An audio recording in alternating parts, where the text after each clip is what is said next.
Kennedy assassiné, Trump visé. Le point commun, il refusait une guerre. Comme De Gaulle l'avait prédit pour le Vietnam. Aujourd'hui, les mêmes schémas dangereux se rejouent. Des forces invisibles poussent à l'escalade, même face aux avertissements des plus expérimentés. L'histoire se répète. Et c'est crucial de comprendre pourquoi.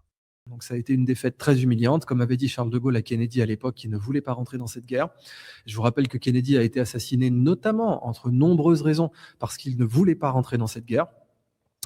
Eh bien, de Gaulle lui avait dit, vous savez, l'Indochine, le Vietnam à l'époque, nous les Français, nous en sommes partis en marchant, vous les Américains, vous en partirez en courant. Et c'est ce qui s'est passé.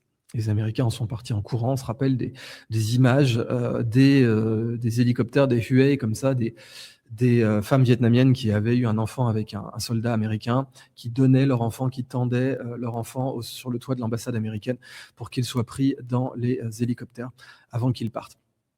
Donc, malheureusement, là, on semble être vraiment sur la même dynamique. Une guerre, une escalade comme pour le Vietnam. Vous avez un clan, vous avez des intérêts qui veulent absolument la guerre, absolument, comme il y avait des gens qui voulaient absolument la guerre au Vietnam. Kennedy a été assassiné notamment parce qu'il ne voulait pas cette guerre.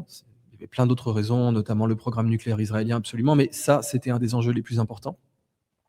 Et au final, eh bien, Trump a eu des tentatives d'assassinat. Il avait fait toute sa campagne en disant qu'il ne ferait jamais la guerre en Iran.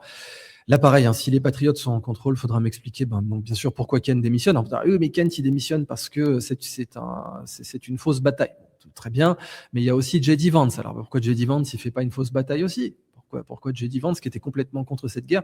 Et ça se comprend, parce que J.D. Vance, en fait, c'est un vrai militaire. Lui, il a fait la guerre en Irak, donc la totalité de sa plateforme, c'était plus jamais ça.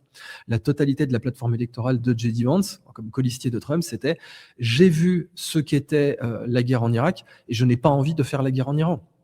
Ça,